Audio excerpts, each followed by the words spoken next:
ये एनसीईआरटी का chapter number first है, उसकी फर्स्ट एक्सरसाइज करने जा रहे हैं, जिसका फर्स्ट क्वेश्चन है R in the set 1 to 14 define as R x comma y such that 3x minus y is equal to 0। हमें ये फोकस करना होता है किसी भी क्वेश्चन में जो रिलेशन से रिलेटेड होते हैं कि उन्होंने किस सेट से कार्टेशियन प्रोडक्ट बना रहे हैं। यहाँ सेट ए है तो सेट ए से ही कार्टेशियन प्रोडक्ट बन रहा है और हमें रिलेशन क्या डिफाइन किया गया है। रिलेशन हमारा है एक्स वाई इस तरह के एलिमेंट्स हैं जिसमें 3x minus y is equal to 0 आना चाहिए और हमें इक्विवेलेंस प्रूफ करना है यानी RST। RST means reflexive, symmetric and transitive. इसको प्रूफ करना बहुत आसान है। देखिए, आप सबसे पहले रिफ्लेक्सिव पे फोकस करिए। रिफ्लेक्सिव में मैंने बताया था आपको एक एलिमेंट की जरूरत पड़ती बिकॉज वो इटसेल्फ के थ्रू ही प्रूफ होता है।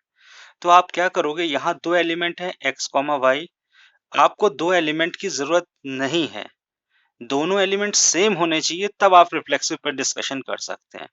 तो आप यहाँ पे x y as it is रहने दीजिए, लेकिन समझिए ये एक्स और एक्स है, therefore x comma x such that 3x minus x is equal to 0। तो y इज इक्वल टू आप पुट कर दीजिए x में, यानी 3x minus x is equal to 0। तो यहाँ पे ये पॉसिबल नहीं है बिकॉज पॉसिबल 0 एलिमेंट भी नहीं है और ये ऑर्डर नहीं पॉसिबल हो सकता कि सेम नंबर का ट्रिपल अपने नंबर से माइनस होके 0 दे दे। अगर यहाँ सिर्फ x माइनस वाई होता तो ये आपका रिफ्लेक्सिव हो जाता, therefore it is not a reflexive. Symmetry के लिए आपको बहुत अच्छे से याद रखना पड़ेगा एक्स आर वाई। अगर एक्स आर वाई पे डिस्कस करेंगे तो इम्प्लाई दैट होता है 3x माइनस वाई, देयरफॉर ये कंडीशन अपने आप इसका वाइस वर्सा प्रूफ होना चाहिए। Y R x, simple y R x, ये इम्प्लाई दैट कर रहा है। तो आप चेंज करके पोजीशन देख लो, दोनों इक्वल नहीं आ रहे हैं। अगर ये 0 है तो ये 0 नहीं होगा, अगर इसको आप 0 इक्वल मानते हैं तो ये 0 नहीं होगा। It means it is not symmetric, यानी दोनों कंडीशन फुलफिल नहीं हो रही है। नेक्स्ट है एक्स ट्रांजिटिव। ट्रांजिटिव में क्या होगा, x y and y z. यहाँ पे आपको मैं बता दूं थर्ड एलिमेंट आपको अपने आप लेना है, वो आपको कहीं से भी नहीं मिलेगा, आप अपने आप ही लोगे, गिवन नहीं होगा। आपने कहा कि सर एक्स एंड वाई में सेम रिलेशन है, वाई और जेड में भी वही रिलेशन है, तो ये इम्प्लाई दैट करता है। ये क्या इम्प्लाई करेगा, ये इम्प्लाई करेगा आपका कि एक्स रिलेटेड टू जेड, ये इम्प्लाई करेंगे। तो अगर ऐसा इम्प्लाई हो रहा है तब तो क्लियर है, अदरवाइज ये भी ट्रांजिटिव नहीं है। तो आप चेक कर लीजिए 3x minus y is equal to 0 and same 3y minus z is equal to 0। ये कहाँ से मैंने लिखा, मैंने इस तरीके से लिखा कि x और y में रिलेशन क्या है, पहले लेटर जो है जिसको हम लोग डोमेन बोलते हैं, डोमेन का 3 टाइम्स किया और रेंज को सब्ट्रैक्ट कर दिया। यहाँ डोमेन को 3 टाइम्स किया, रेंज को सब्ट्रैक्ट कर दिया और सिंपली मिल रहा है 0। इन दोनों से रिजल्टेंट क्या आएगा, अगर मैं दोनों को सब्ट्रैक्ट करूं या फिर मैं यहाँ से y की वैल्यू निकाल करके इसमें पुट करना चाहूं तो मुझे कुछ ऐसा मिलेगा जो कि शो करा रहा है कि 3x माइनस वाई या 3x माइनस जेड तो 0 नहीं आ रहा है ना, क्योंकि x comma R J x are z के लिए यहाँ 3x minus Z equal to 0 होना चाहिए। ये इसमें स्टेटमेंट ट्रू है, बट ये स्टेटमेंट ट्रू नहीं है जो हमारे रिक्वायर्ड है, क्योंकि कभी भी रिलेशन हम लिख रहे हैं एक्स जेड तो ये इम्प्लाई दैट कर रहा है 3x minus z is equal to 0, but यहाँ क्या आ रहा है 9x minus z is equal to 0। तो आप लिखिए 3x minus z is not equal to 0, therefore not transitive. तो हमने ये प्रूव कर दिया कि ये ना रिफ्लेक्सिव है, ना सिमेट्रिक है, ना ट्रांजिटिव है। सेकेंड पार्ट चेक करते हैं। सेकेंड पार्ट कह रहा है कि x y y is equal to x plus 5। ये क्वेश्चन आप वैसे ही करिए जैसे मैंने ये आपको किया। सबसे पहले मैं इसको थोड़ा शॉर्ट में बताऊंगा। आप y की जगह x पुट कर दिए तो x is equal to x plus 5 कभी नहीं होता, इसलिए नॉट रिफ्लेक्सिव। अगर x is equal to y is equal to x plus 5 है और पोजीशन चेंज करोगे x और y की तो y is equal to x plus 5 आ रहा है तो x is equal to y plus 5 आ जाएगा, जो कि ट्रू नहीं है। हाँ, नेक्स्ट लाइन पे आता है z is y is equal to x plus 5 इसके रिस्पेक्ट से, और y आर जेड के रिस्पेक्ट से z is equal to, therefore अगर मैं यहाँ y की वैल्यू पुट कर दूं तो z is equal to x plus 10 आ रहा है। ये भी ट्रू नहीं है बिकॉज यहाँ पे भी आपको क्लियर किया था कि x आर जेड का मतलब होता है z is equal to x plus 5, but ये तो है नहीं, तो ये ट्रू हो रहा है, तो ये तो यहाँ पे कंडीशन आ नहीं रही, देयरफॉर नॉट ट्रांजिटिव। इसको आप लिख दोगे नॉट ट्रांजिटिव। बहुत सिंपल है, कॉन्सेप्ट आपको पकड़ में आ जाना चाहिए, बस इतने ही इजी इसके एग्जांपल्स होते हैं। नेक्स्ट आपका है थर्ड है x y such that y is divisible by x. तो क्लियर है, जब भी कभी डिविजिबिलिटी होती है तो ये आप याद भी कर सकते हैं, डिविजिबिलिटी आपका रिफ्लेक्सिव हो सकता है बट सिमेट्रिक नहीं होगा, बिकॉज केवल वन को जब वन डिवाइड करता है तो आंसर सेम आता है और सारे एलिमेंट्स में आंसर अलग आता है। और यहाँ पे x और y सेम डिजिट नहीं ले रहा हूं मैं, 2 डिवाइडेड बाई 3 आंसर अलग आएगा, 3 डिवाइडेड बाई 2 आंसर अलग आएगा। तो जब कभी ऐसा है तो आप स्टेटमेंट लिख सकते हैं या फिर एक सिंपल कोई भी एग्जाम्पल दे सकते हैं। नॉट के लिए तो हमेशा एग्जाम्पल ही चलता है, 2 डिवाइडेड बाई 3 और 3 डिवाइडेड बाई 2 नॉट इक्वल। तो जब इक्वल ही नहीं है इसका मतलब ये सिमेट्रिक नहीं है। पीछे जहां पे भी नॉट नॉट मैंने अभी प्रूव किया आपके इस क्वेश्चन में, वहां पे हम एक सिंपल एग्जांपल देके भी करते हैं, बट मैं चाहता था एक्स वाई के थ्रू आप थोड़ा कॉन्सेप्ट क्लियर कर लें। फिर सेम आ रहा है y is divided by x and z divided by y। तो ये रिजल्टेंट हो सकता है जो ट्रू हो जाए। कैसे? y is divided by x हो रहा है और z is divided by y, therefore z is divided by x, same number जैसे 2 डिवाइडेड बाई 1 है एंड 4 डिवाइडेड बाई 2, तो इसमें कॉमन पार्ट क्या आ रहा है? 4 भी डिवाइडेड हो रहा है 2 से और 2 भी 1 से डिवाइडेड हो रहा है और 2 1 से भी डिवाइड होगा, तो ये रिजल्ट है। या फिर मैं ये लिख सकता था कि 4 is divided by 2, 4 is divided by 1, ये भी स्टेटमेंट सही है।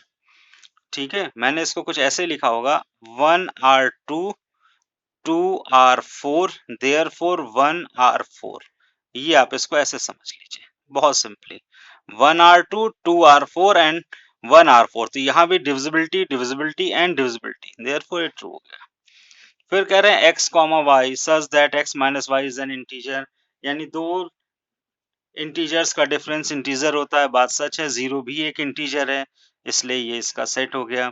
x comma R x R y y R x, subtraction में आपको इंटीजर तो मिलेगा चाहे आप जैसे भी इंटीजर को सब्ट्रैक्ट करें, इसलिए ये आपका सिमेट्रिक भी हो गया। एंड सेम चीज है x minus y y minus z, आपको क्या दे रहे हैं? x माइनस वाई इंटीजर हो रहा है, y माइनस जेड भी इंटीजर है, देयरफॉर x माइनस जेड भी आपको इंटीजर ही मिलेगा, ये स्टेटमेंट के थ्रू ही प्रूफ होगा। नेक्स्ट है work at the same place. अब work at the same place का मतलब है बहुत सिंपल है, डिस्कशन करने की इसमें कोई जरूरत भी नहीं है। अगर ए बंदा है, मान लीजिए रिलायंस ऑफिस में वर्क करता है या टाटा ऑफिस में वर्क करता है, तो उसी को दोबारा ले लूंगा, तो ए टाटा में वर्क करता है तो फिर ए टाटा में वर्क करेगा। अब मैं लेता हूं दो टर्म, ए वर्क करता है टाटा में और बी भी वर्क करता है टाटा में, तो अगर वाइस वर्सा रीड आउट करूंगा तो भी तो सेम आएगा, इसलिए ये रिफ्लेक्सिव भी हो गया, सिमेट्रिक भी हो गया। ट्रांसिटिव के लिए आप अपने आप प्रूफ कर सकते हैं कि ए वर्क करता है टाटा में और बी भी वर्क करता है टाटा में, बी वर्क करता है टाटा कंपनी में और सी वर्क भी करता है टाटा कंपनी में, therefore A and C also work at Tata company. Simple तरीके से सेम आप सेम एज लोकेलिटी में कर सकते हैं। x is exactly taller then y, अब टॉलर देन का मतलब ये हुआ, एक तरह से मैं ये कह सकता हूं कि x जो है y से 5 ग्रेटर देन है। तो इस तरह का क्वेश्चन अभी आपने किया था कि जब कोई चीज ग्रेटर देन होती है या लेस देन होती है तो वो ना ट्रांसिटिव होता है, ना रिफ्लेक्सिव होता है और ना ही सिमेट्री होता है। ध्यान रखिएगा, ग्रेटर देन रिलेशन जो है वो अगर ऐड सब्ट्रैक्ट कुछ फिक्स 5 डिजिट से हो रहा है, डिविजिबिलिटी तो चल सकती है और जनरल ग्रेटर देन चल सकते हैं, लेकिन यहाँ पे कह रहा है x is exactly taller than y and it is not R not S not T, तो ये आपको एग्जैक्टली 7 सेंटीमीटर होना चाहिए, 7 सेंटीमीटर या 5 सेंटीमीटर टॉलर देन वाई, तो आपको ये मिल जाएगा थर्ड की ये भी आर एस टी नहीं है।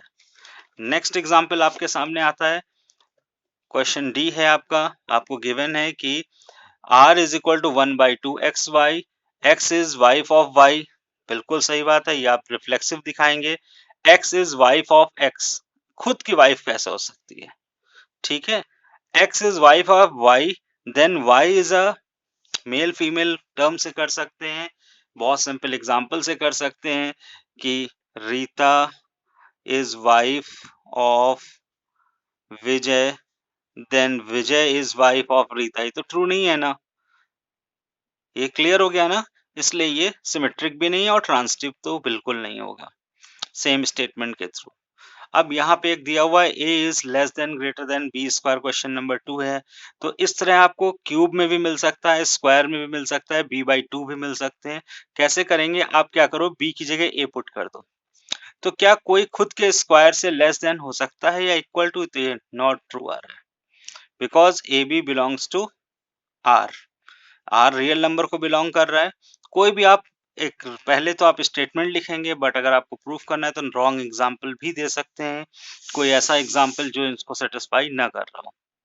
ठीक है, a R b and b R c, ये ट्रांसिटिव की बात करूंगा तो a is less than equal to b square and b is less than equal to c square. तो अगर यहाँ वैल्यू पुट कर दूंगा इस बी की वैल्यू कितनी है यहाँ पे, under root sorry c square है, यहाँ पे पुट कर दूंगा तो a is less than equal to c की पावर 4 हो जाएगा, जो कि ट्रू नहीं है हमारी गिवन कंडीशन के अकॉर्डिंग। यहाँ होता a is less than equal to c square, तब ये बराबर होता है। Show that is not transitive while the, अब हम इसको एक एग्जांपल के थ्रू लेते हैं, क्योंकि मैंने आपको बताया कि अगर नॉट स्टेटमेंट प्रूफ करना हो तो कैसे करते। देखिए 1/2 ले लूंगा और यहाँ भी 1/2 लूंगा, तो ग्रेटर देन तो नहीं हो रहा है, सिर्फ इक्वल टू को ही तो फॉलो कर रहे हैं ये, तो ये रिफ्लेक्सिव नहीं हो रहा है। 3 is less than equal to 14 square और 14 is less than equal to 3 का स्क्वायर, बट ऐसा स्टेटमेंट ये ट्रू नहीं हो रहा है, ये स्टेटमेंट ट्रू नहीं है, बट ये ट्रू है, तो वाइस वर्सा ट्रू नहीं है। यहाँ पे आप माइनस नेगेटिव टर्म, बिकॉज ये रियल नंबर को बिलोंग कर रहा है, अगर ये नेचुरल नंबर को बिलोंग करता, यहाँ रिलेशन वो नेचुरल नंबर के लिए बनाते तो अलग बात थी। यहाँ a comma be real number को बिलोंग कर रहा है। 2 इज नॉट लेस देन -1 का होल स्क्वायर, बिल्कुल करेक्ट बात है, ये सिंपली होगा। इसके बाद क्वेश्चन नंबर 8 देख लीजिए फटाफट। क्वेश्चन नंबर 8 में आपको बताया गया है कि a 1 2 3 4 5 and r is equal to a b such that mod में a minus b is even, यानी कि ए डिफाइन करो और उसके अंदर जो मॉड में सब्ट्रैक्शन ले रहे हो वो इवन होने चाहिए। तो जाहिर सी बात है, आपको मालूम है दो ऑड नंबर का डिफरेंस इवन होता है और दो इवन नंबर का डिफरेंस भी इवन होता है, और अगर सेम नंबर्स हैं तो उसका डिफरेंस भी इवन होगा, बिकॉज जीरो इवन डिफाइन है यहाँ पे। तो let is the take any element of set A, then determinant a minus a is equal to 0, ये इवन हो गया। फिर determinant a minus b is even, तो b माइनस ए भी इवन होगा, देयरफॉर ये सिमेट्रिक है। अब आपको अच्छे से मालूम है a माइनस सी को मैं लिख सकता हूँ, या यहाँ पे मैं थोड़ा सा करूँ, a minus b and b minus c are both even, तो अगर इन दोनों को मैं ऐड करूंगा तो मुझे मिलेगा a minus b plus b minus c, b cancel तो a माइनस सी आ जाएगा। Their sum is also even, a c is even, r is transitive, is an equivalence relation. B part आपका है इसका, आपको इक्विवेलेंस क्लास निकालना है, sorry ये निकालना है कि 3 all are even numbers, element of 1 3 5 are related to each other. इनका 1 2 1 3 5 का हमें इक्विवेलेंस क्लास निकालना है, या ये शो करना है इसमें कि कौन कौन से लेटर्स